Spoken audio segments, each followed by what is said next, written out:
Hello, and thank you for joining us for tonight's edition of Disease Detectives. Our team of investigative journalists will take a look inside Haiti's cholera epidemic following the devastating earthquakes in 2010. Haiti currently occupies the western third of the island Hispaniola, just west of the Dominican Republic. It is comprised of rugged terrain, mountainous land, and is the third largest country in the Caribbean.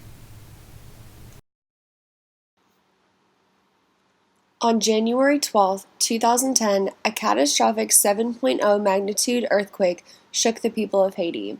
It struck approximately 16 miles west of Port-au-Prince, Haiti's capital.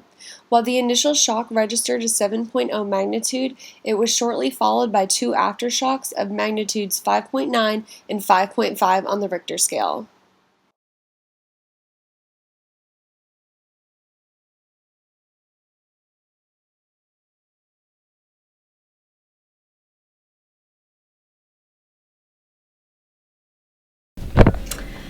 As if the effects of the earthquake itself weren't devastating enough, the severe damage created ideal conditions for an infectious disease to emerge and spread.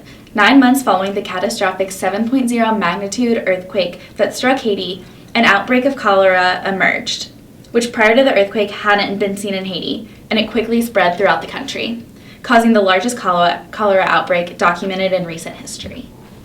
We met with infectious disease specialist Dr. Samantha Ward to provide us with information about cholera.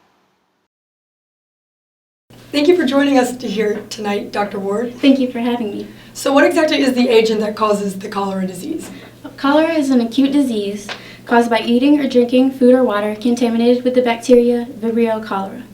This bacteria produces a toxin in the body that causes dehydration and severe diarrhea. So what is the severity of this illness? When left untreated, this disease has a high fatality rate and can result in death in less than 48 hours if left untreated.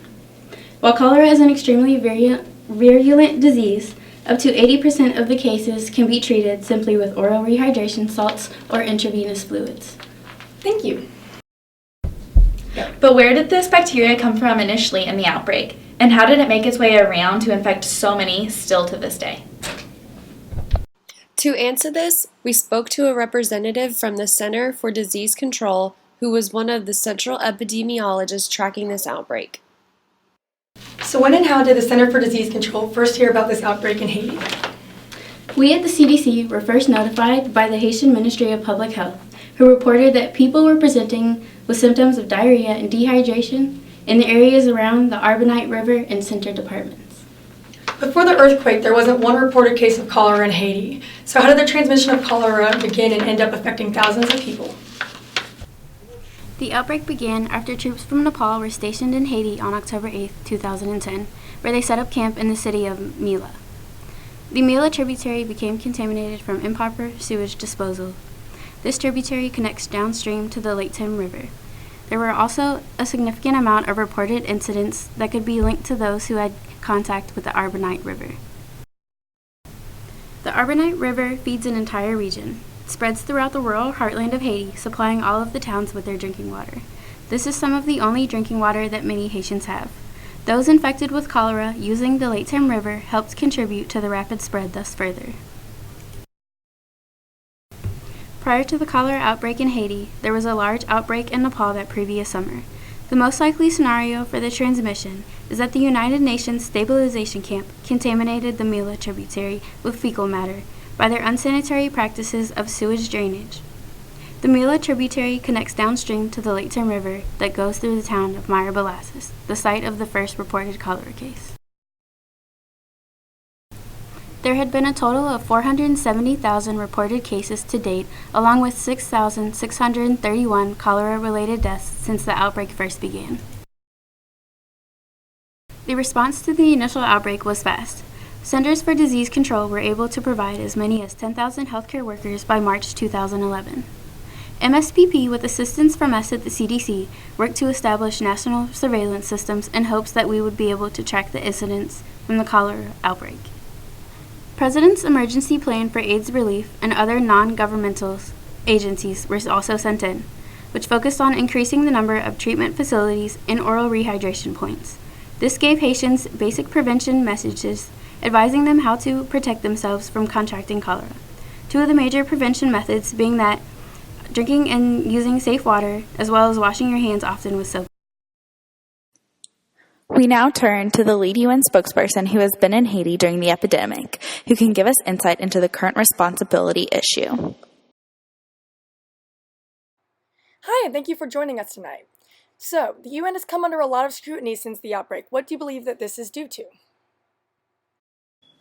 Well, I would say that it was due to the fact that we still have not taken full responsibility for the link between the soldiers and the outbreak. Therefore, the procedure following suffered. There were no screening or treatment measures for personnel coming into Haiti from previously infected regions. We also did not properly maintain our sanitation facilities or safely manage waste disposal. We should have better maintained our equipment as well as better allocated resources. Thank you for sharing that with us, and could you tell us and our viewers about the conditions in Haiti during the outbreak? Sure. At the beginning of the outbreak, intervention procedures were disorganized. Hospitals were slow setting up, and therefore patients were not being isolated, as well as were not being treated correctly. When hospitals were set up, there were not enough beds, so patients would have to double or even triple up on cots. If there wasn't enough room in the hospital, patients would be left on the sidewalks. The inside of the hospital was no better. Patients defecated on themselves in bed, therefore covering the floor with feces. Thank you for speaking with us tonight. Now we go back to our host to talk about the recovery period in Haiti. From these interviews, we can clearly see that Haiti is in a state of repair, but it is getting the assistance it needs to get back on its feet. The recovery period for Haiti has taken time, but with multiple sectors helping the country, multiple programs are being implemented. The CDC established a national surveillance system in the hopes that incidents from the outbreak could be tracked throughout the country. Additionally, CDC was able to provide as many as 10,000 healthcare workers to the country. Other non-governmental organizations provided aid, including increasing the number of treatment facilities and the number of oil rehydration points. The CDC workers and the non-governmental organizations have been able to team up with the workers and the facilities that have been established to provide even more aid to the citizens of Haiti. Prevention messages were distributed to the citizens, such as teaching proper hand washing and urging them to use only safe water. That includes having been treated or boiled. A chlorination program has been established within the country as well, so hopefully we never have to see this tragedy again.